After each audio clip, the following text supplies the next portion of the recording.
me while I get away from this thing. Too much. And good morning. I hope you guys all right. Bushy tail this morning, are you? Oh, that's good. You're looking at new glass, not too offended. I'd like to put right a few misconceptions after I spoke to the children at school last week and a couple in the paper. Nothing Borrow your serious. glasses for a minute, so I can do this down. Run around the car. Yeah, because they're- Ben. Yeah, that, we need lids. yeah, the paper said that I started school when I was 7. Bit of a misconception there. My father started here when he was 7. I started when I was 5. The paper also seems to think that I'm a bit of a poet. Not really. You're a teacher.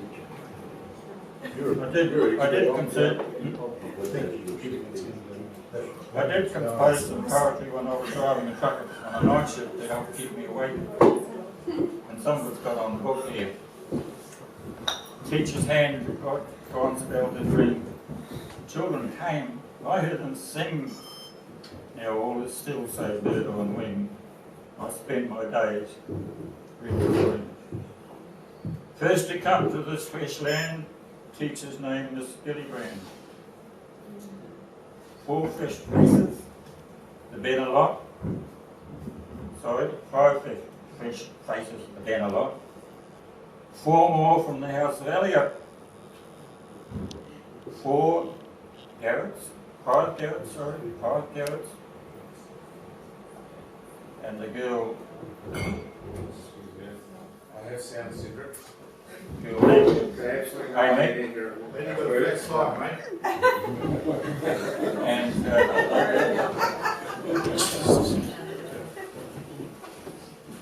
and the opening one was Amy Thursley. And inside the book, covered here, there's another little line. Massive branches working further, there stand the hopes of Pongakawa. 80 plus 10 and 6 they've grown. Their final age is yet unknown. That's about the extent of my poetry. My father used to do quite a bit. And there's one that I remember in particular from the early days. The Blaymires grew up without salaries. Their trouble was shortage of tin. They may also lack some in calories, and that's why they're always so thin. Well, the Blaymires these days are not lacking in tin, but they're still inclined to be a bit thin.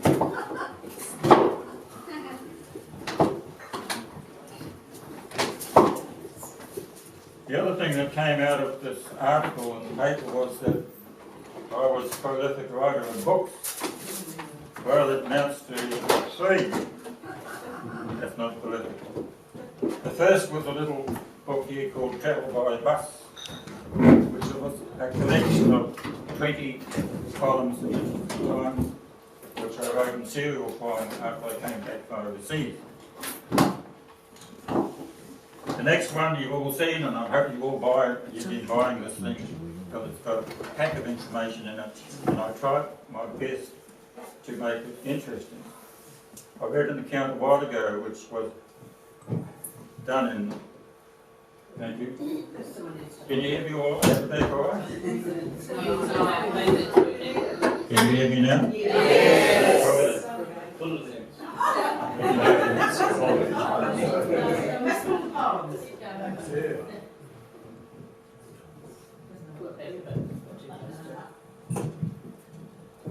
Okay, where did we get? Oh, the books, yes. I read a book a while ago, a historical book, and it was beautifully written and very accurate, but a bit like a telephone directory, really. Good for information, not for entertainment, and I've tried my best with this to make it entertaining. When I look at it, I see all sorts of things that could be improved, but then as somebody said, oh well, you've got an $80 book, $25, and I can't argue with that. Then there's another book, History of the Blaymires, coming to Pongakawa from 1902 to 2002, which I wrote to pack a lot of Blaymires history that turned up in all sorts of places into one volume. So I'm going to talk a bit today about Blaymires history. Shall we go back to 1902? But then there's another book which my cousin wrote about the Blaymires people coming to New Zealand in 1859. And there's another book which I don't have here, which is the British Book of Family Surnames. And if we go back to 1066, ooh, that's a while ago, isn't it? William de Blaymire arrived from Normandy in France about the time of William the Conqueror and settled in England. And if you look up what does that name mean, it's the dweller of the swamp and miry places. Pardon, monsieur, you have mud on your boots. So fast forward to 1757, and a child was born near Bradford, probably in the town of Mannerheim, John Blaymires. And then go forward a bit further.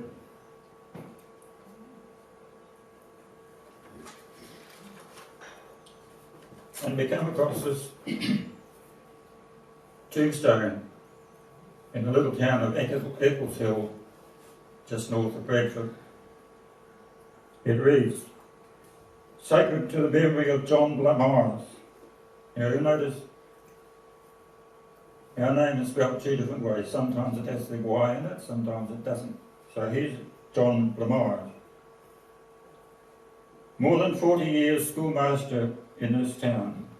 He departed this life on the 16th day of September 1823, in the 66th year of his age. He was a man distinguished by his industrial habits, affability of manners, and integrity of conduct, and was respected by numerous circle of acquaintance. Doesn't sound like bad for alone. It goes on to list Mary, his wife, and other children who were always also buried in the same plot. The interesting thing is, about that time, if you attained some education, and it wasn't universal by any means, you could get a job above the ground if you didn't get any education while you were down in the mines from a very young age. Now the Blaymires, three brothers, immigrated as assistant immigrants to New Zealand in 1859. And my grandfather, William Wilkinson Blaymires, was a child at that time. And they landed in Waitaki, which was later called Picton. And the young William got employment on a sheep station, or the Galter farm. And then we find him helping with surveying around the Sound. And legend has it that an island was named after William Blaymires, but somehow the name got a bit mixed up, and it's called Blaymires Island to this day. Never mind, I've been called worse things. My nickname when I went to school here was Blowflies.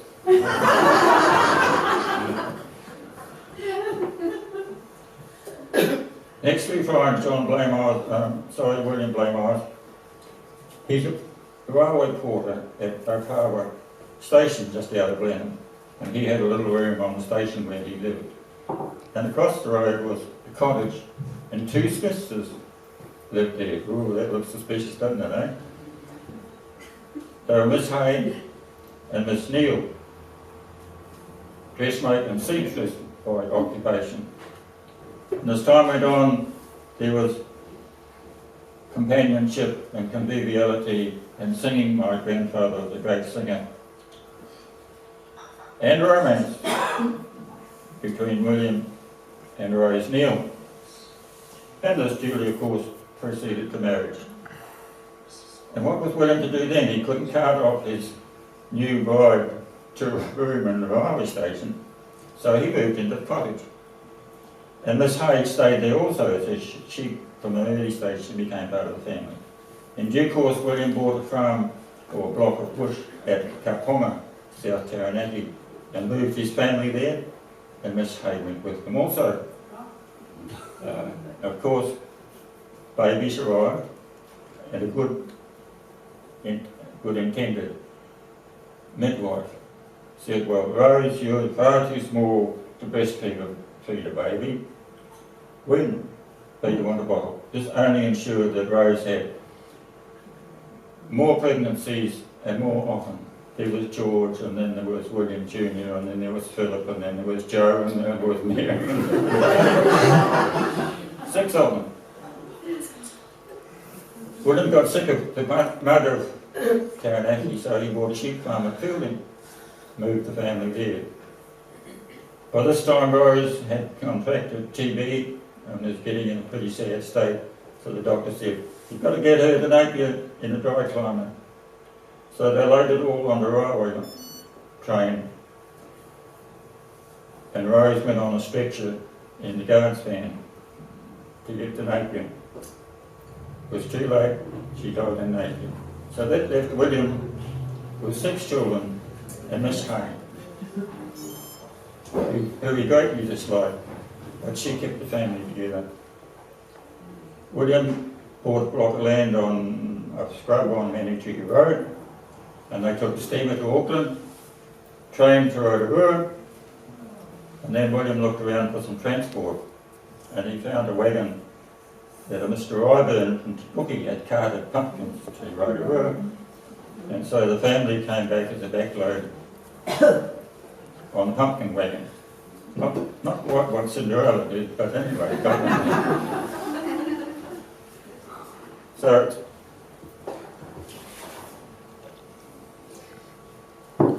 the farm then started development, and that went on quite rapidly. George, the oldest, was a rather difficult character. Very clever, very talented, but he never got on with people very well. And in 1913 he climbed on his horse and rode off to Auckland to be with Massey's Cossacks who broke up the waterfront strike in Auckland. And then he boasted, during the early part of the First World War, what he could do to the Hun. So on 3rd of January 1917 he went and enlisted in the army, and I think William Jr. did the same thing. And his sister rode through the gate, rode 2 boys in uniform on their final leave, and only one of them came back. William, his name's on the entrance gate there, died of illness. I don't believe he was shot up or blown up. He died of illness, which was so prevalent amongst the troops in the front line, and died in hospital. George was 2 weeks in the trenches, and then he was sick, so he was in hospital. And when they got him right again, they put him back in the trenches again. And he came home from the war not long afterwards, invalided out. His lungs were had, he was deaf in this ear, and he had shrapnel in his head, which remained there for the rest of his life. The shrapnel was not all bad news, because George once said, when reception is good, I can pick up radio 2YA.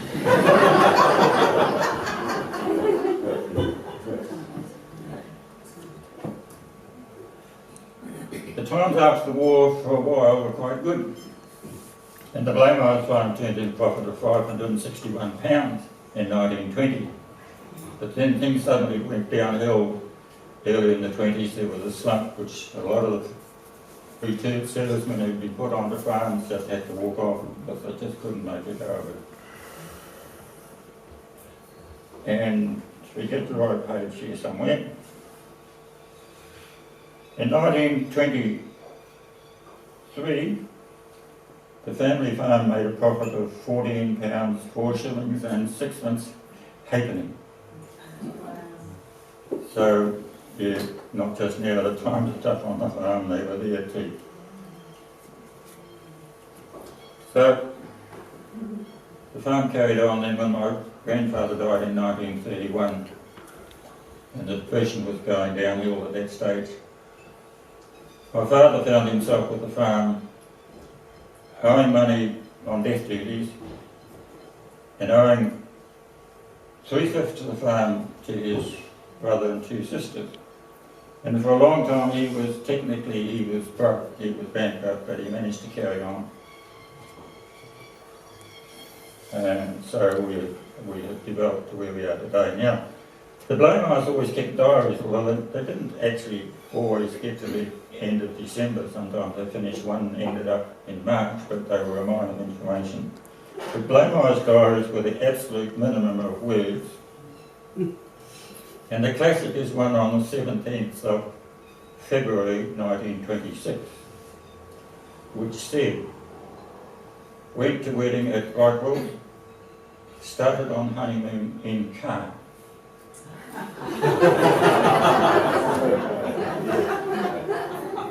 Who warmed the passenger seat of the Model T? No. We don't know. Where did they go for a month camping? We don't know. And a month later there was an entry, came home from honeymoon.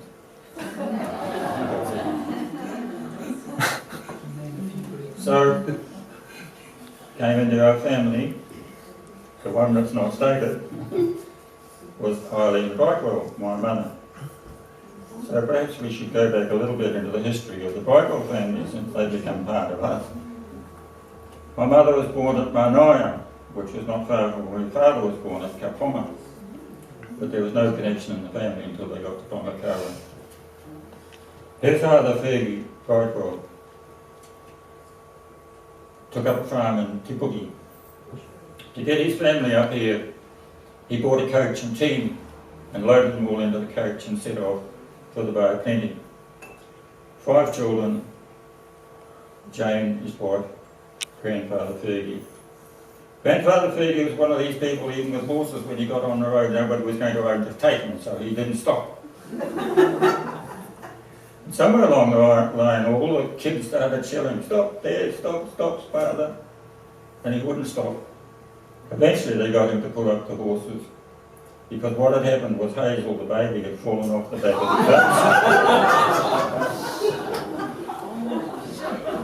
coach. And Jane, my grandmother, leapt off that coach and she flew down the road with her skirts up like Mary Poppins and retrieved her precious bundle. When they got as far as Mangaweka, Fergie started talking to the men on the railway there. The main trunk was progressing up through the island. And he thought, oh, this is a good way to earn some money. I'll stop and work for a while.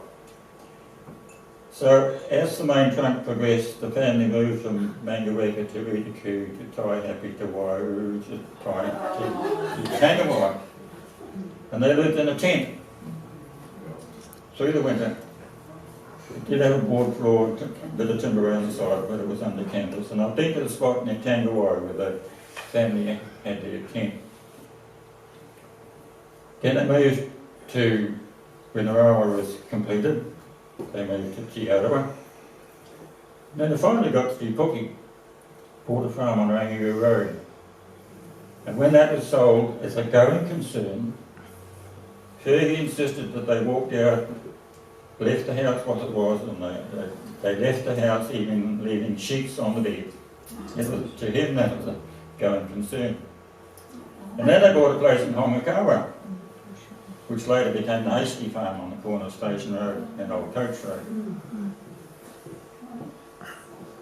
And then Eileen Brightwell, the young Eileen Brightwell, rather attractive person, became postmistress at the Pongakawa post office.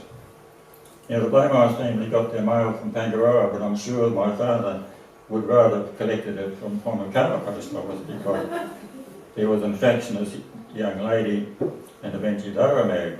So that's a bit of the family history. 1926 was the marriage. Children then in our family were Rose, and then Ron, and then Cedric. Rose, unfortunately, got taken away in a flu epidemic in 1935, and it nearly took me as well. And my Plunkett book, which we still have at that time, was a bit like a tide chart. My weight went up and then it went down and gradually struggled up again. And there were no more children after that. You see, the family bed had a thing down the centre of the mattress called the bolster, a round pillow sort of a thing. Resourceful people, Blaymires. This was birth control in its early stages. But I never realised this until I got a lot older and I was wiser.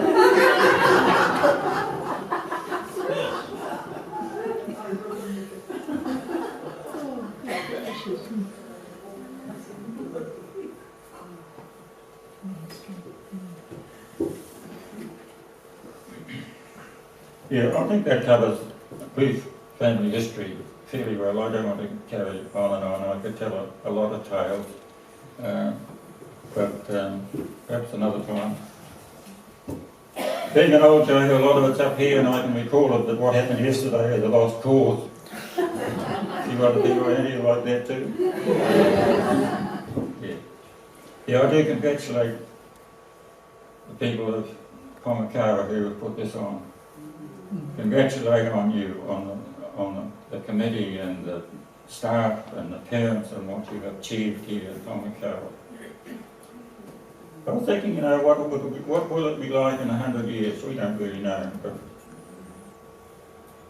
will this become a museum piece? Will we do all our socialising on internet? Will we get education from a chip planted in here somewhere? We don't know, do we? I hope that doesn't happen. Can I go to Katoa? Thank you.